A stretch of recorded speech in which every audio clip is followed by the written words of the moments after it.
Everything that you see on the internet is a lie. But the question is, how many people are completely fake? How many arguments you see are real? How many opinions you hear are true? And how many of these people are purchased by companies or governments to manipulate the masses? And exactly how much of this occupies the entire internet on behalf of these special interest groups? Well, it turns out this could be the case for almost the entire internet, as Meta has recently admitted that they'd actually been testing out completely fake AI personas on their apps, all to interact with the wider public without anyone ever knowing. And now they're going to release this full bore in their efforts to keep their users even more addicted than before, literally bringing AI-generated users that will create AI slob for more AI-generated users in a never-ending perpetual loop, making the dead internet theory seem more true than ever. Now, for those unaware, the dead internet theory suggests that a significant portion of the internet is actually populated by AI bots rather than real humans. According to this theory, these bots have been deployed to manipulate public opinion, influence behavior, and generate profits for corporations and other powerful entities. And we've already kind of seen this stuff with Russian bot farms, OnlyFans bot accounts, and completely controlled voices online. But in 2025, we're stepping closer to a world where the shorts, reels, videos, and opinions you read and watch will be fully artificial, all serving to numb your loneliness and keep you stuck wasting endless hours on social media, as Meta literally admitted that they're bringing in these AI users just to keep people more engaged with their platforms. Meaning, if it wasn't already obvious, that social media is no longer a means to connect with the world around you,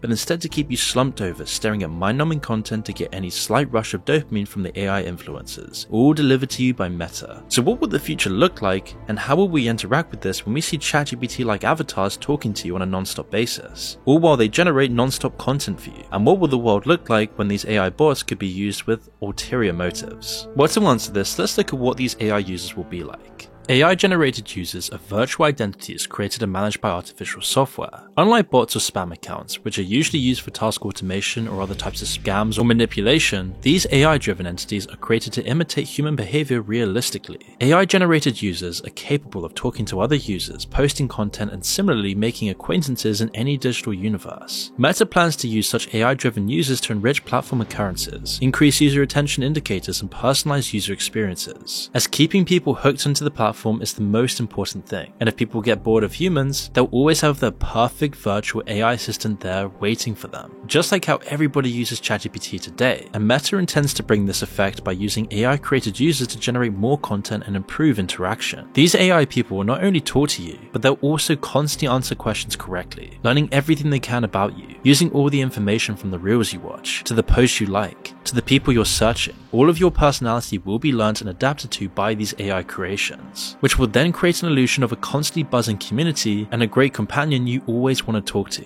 As a result, this will lead to people staying on platforms like Instagram even longer than they do already. Spending hours watching reels just isn't enough anymore. With the failure of the metaverse, it seems like Meta's now trying to make this the new hybrid form of it, envisioning a future where AI-generated human-like beings provide personalized service to clients. Meta's already developed a system of ties between social networks, from WhatsApp, Ray-Bans, Instagram to Facebook, which means all things you connect with, all the people, places, and things you go to are all interconnected and learned by these AI systems. But is it really going to be that engaging? Surely there's no way the majority of people are actually going to enjoy this. I mean, sure, we've got artificial OnlyFans influencers making money and AI memes that go viral on the internet, but all of this stuff is mostly gimmicky, right? Rather than something major actually keeping users to the platform. Well, this could have been true a year ago, like the original version of ChatGPT and Midjourney. All of this stuff was never really going to be something you use or consume on a regular basis, let alone speak to and watch when you have real humans already frying your dopamine online. But while this was true a year ago, every year AI gets incredibly more advanced, and now we're seeing AI systems like ChatGPT, it's becoming the go-to app for almost everyone, so much so that it threatens to completely destroy Google search as a better tool to find the specific information you need. And at the same time, we see Elon Musk introducing Tesla bots that will serve your every command, from cooking, shopping, cleaning, anything. And it's clear, however much people hate it, that AI isn't going anywhere. It's becoming part of our everyday life. And so any big tech company that isn't completely focused on building the most engaging AI systems will soon face complete irrelevancy. And Meta knows this very well, and if they don't do something soon to compete with the AI of Elon Musk and Sam Altman, they could face total collapse in the near future. But Meta's actually been aware of this for over a decade now. All the way back in 2013, Mark Zuckerberg could see the company would soon massively stagnate and slowly fall if they didn't adapt and innovate into new technological realms. Pivots and continual evolution solution is exactly what made Facebook as successful as it was to begin with all the way back in 2004, and 10 years later they were confronted with the reality they would have to adapt or die. Their solution? Virtual augmented reality. During this time period, the Oculus Rift was making waves in the media,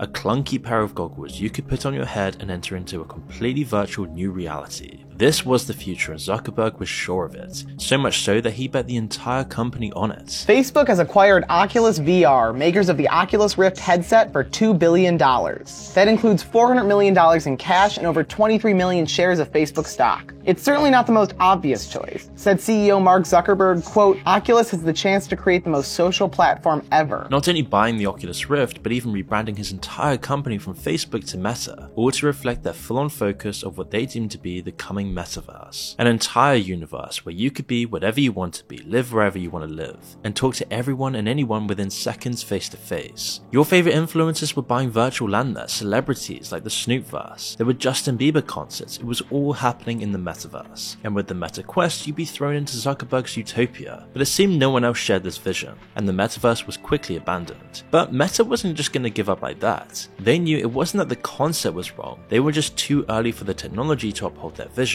So they continued Ray-Ban glasses with augmented reality, and also an entire rebrand of Zuck himself. And just as Mark Zuckerberg predicted, a competitor was coming for them. One that wasn't apparent on the surface, and one that was taking over the world rapidly. As in 2023, 10 years after Mark Zuckerberg predicted this, the name Sam Altman would hit the world with the release of ChatGPT 3. Google's stock would suddenly plummet, and tech companies everywhere scrambled to make AI systems just to stay afloat with the competition. And for Meta, this threat was enormous. If OpenAI could be acquired by Microsoft, it could be used for everything. It could in the future develop the most advanced bots social media has ever seen. Companies would pay untold millions for an army of these things pushing out their messaging, and consumers would also pay for the ability to have all their answers and needs provided to in seconds with this AI. However, depending on the outcome, AI-generated users can be better described as virtual media because it defeats the object of social interaction, something that's completely human-to-human interaction at least. Meta even mentions that this will now lead to AI influencers, which is already being tested. As we've all seen last year, there's a bunch of AI OnlyFans girls now, but what's it going to look like is just regular AI entertainers. They'll have a backstory and photos that appear as real as any other influencer. The idea is for other influencers to use the AI in their place and share profits for their input.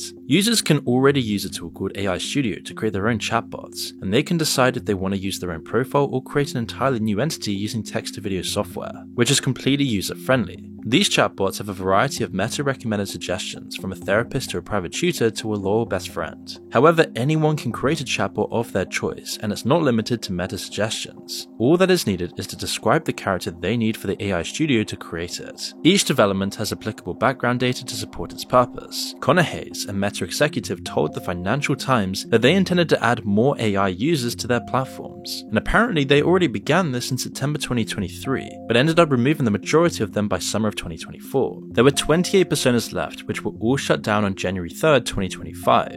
An AI profile called Liv, who was presented as a black queer mama of two and a truth teller, was marked with a declaration that she was an AI managed by Meta. However, when asked who created her, the AI declared that 10 white men, 1 white woman, and 1 Asian male created her. Liv then further wrote, "Pretty glaring omission given my identity." This was in response to the question asked by Karen Attiah, a Washington Post columnist. Even though the Liv account was taken down, the screenshots of this response went viral. Some users noted that the AI-managed characters could not be blocked. Liz Sweetney, a Meta spokesperson, later excused this as a bug in the system. She claimed that the profiles were managed by humans and it was part of an experiment launched in 2023, as she said they had identified the profiles with the bug and had removed them from the platform to fix the issue. Meta now claims that it's indicated when an AI account is theirs to keep users in the know. And if we already have algorithms that keep almost everyone addicted with a phone for 6 hours a day, then you can only imagine what ever-evolving advanced AI systems can do. And if you ever want to see how much AI already knows about you already, if you ask ChatGPT the right commands, it will show you that it knows more about you than almost anyone else in the world. So there's a reason Meta's doing this, and it's the same reason why the dead internet theory feels more true than ever. We are heading into a world where everything you interact with feels human. All the thoughts, opinions, and content you consume every day looks real. But in reality, this could almost all be designed to manipulate how you think,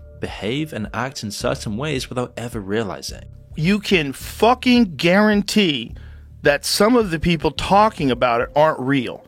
Either they're not real in that these are not their real opinions, they're being told to say these things, or they might not even be a real human. They might be an algorithm, or they're a bunch of people that have been hired. To better explain it, imagine everything you experience on the internet has little to no human input.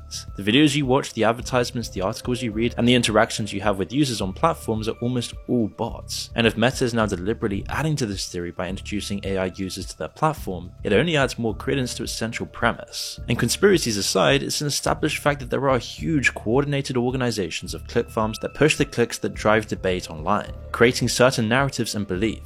And Meta is of course aware of this. They're very aware of the duplicate accounts in their platform, and it seems like Meta could actually be inadvertently promoting this. You see, at the start of 2025, Meta out of nowhere pivoted once again, announcing that the company, previously infamous for mass censorship, bogus 1984s fact-checking and silencing of opinions, was now suddenly going to remove all their censors, all the fact-checking, and push towards a more free internet. This is something where I think X and Twitter just did it better than us on fact-checking. We took the critique around around misinformation. We put in place this fact-checking program, which basically empowered these third-party fact-checkers. They could mark stuff false, and then we would downrank it in the algorithm. I think what Twitter and X have done with Community Notes, I think is just a better program. Rather than having a small number of fact-checkers, you get the whole community to weigh in. When people who usually disagree on something tend to agree on how they're voting on a note, that's a good sign to the community that there's actually like a broad consensus on this, and then you show it. Now, if you've been watching this channel for a while, you'd know that we usually always agree with this, and still do, but there is something fishy about this. Because the question is, why now? Where did this decision suddenly come from? Well, it could be that if Meta were to continue down their path of censorship, eventually they would have to inevitably force the verification of identities on all their users. As this is something governments across the world, especially in the UK and EU, have been pushing big companies to do, all so that they can better control the internet and punish certain people online. And yet, without any censorship and a completely free internet, bot AI accounts are far easier to spread across the internet without any restriction. So if Meta has actually been testing out and now admitting to introducing AI influencers and content onto their platforms, maybe it is possible that these two things suddenly coincide for the same reason. I mean, it can't be a coincidence that this all happened at the exact same time, and it would make sense that this is part of Meta's grander plans for the future, as it only further helps them in traffic and engagement. And it's hard to argue against, as most don't want some government-run censored internet. Nobody's going to be protesting this. But at the same time, there is a concerning side to this, and shows what Meta's real priorities could actually be here. I mean, if they removed all these harmful bot accounts today, there would be a huge dent in their revenue. And so all of this only makes the dead internet theory seem more true than ever. And when looking at this through a wider lens, and their plan to continue to dominate the internet and push humanity into the metaverse, it's clear then why Meta wants to destroy OpenAI. However, in an unusual alliance, Meta has actually joined forces with Elon Musk to stop OpenAI from becoming a for-profit organization.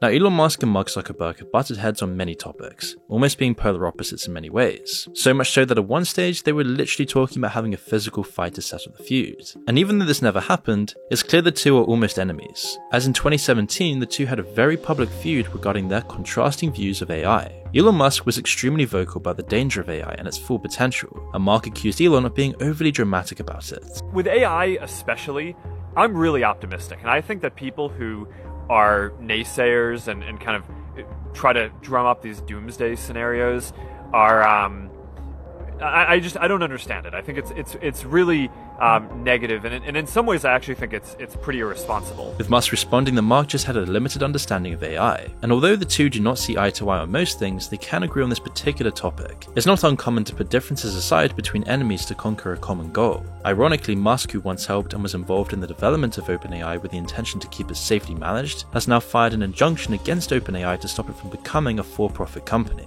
insisting they have to uphold their commitment as a non-profit organization. And out of nowhere, Meta then suddenly also joined in favor of Musk's request and sent a letter extending their support, claiming that this was all in the public's best interest. Meta then suddenly went even further and pushed that Elon Musk was both well qualified and well positioned to say all this stuff. Mark's take on the support is that this could set a precedent for all AI platforms, leaving room to exploit charitable contributions, tax benefits, and public trust while intending to switch over to a for-profit thereafter. OpenAI is defending its stance and has since revealed that Musk has previously tried to acquire 60-50 shares to gain control of its company as CEO. CEO. When this failed, allegedly OpenAI offered Musk multiple opportunities to invest in its revenue-driven division called OpenAI LP, which Musk repeatedly rejected. In the face of this injunction, OpenAI released emails between Musk and OpenAI executives and the CEO Sam Altman, which implied that Musk was once in favor of for-profit. In contrast, the Musk that rejected their offers thereafter also backs up his stance on the subject. And it's worth noting in the email saying OpenAI needs to make a profit or forget it, he also concludes that he hopes he is wrong. OpenAI had recently closed a $6.6 billion funding round, which put the company at a value of $157 billion. Before the injunction was filed, OpenAI had told their investors that they would become for-profit within 2 years, and if they failed to do so, they would be refunded. This is a bold and presumptuous statement as it puts the company at risk. OpenAI has said that becoming for-profit is crucial to achieving advanced research in a more immediate capacity. Now, how and why does OpenAI becoming a for-profit company affect the dead internet theory? And why does it matter at all? Well, aside from all the moral issues for a non-profit to suddenly become a for-profit with the potential to exploit all of your data, it also confirmed Meta's suspicions that this would be one of the greatest threats to its dominance on the internet. And if Meta doesn't compete well enough with AI, then there's no chance the company can survive in the near future. So is it really any of a surprise that suddenly those who look to control speech and freedom of expression online are now suddenly doing a 180, completely changing their tune all of a sudden? It's time to get back to our roots around free expression on Facebook and Instagram. So we built a lot of complex systems to moderate content. But the problem with complex systems is they make mistakes. So we're going to get back to our roots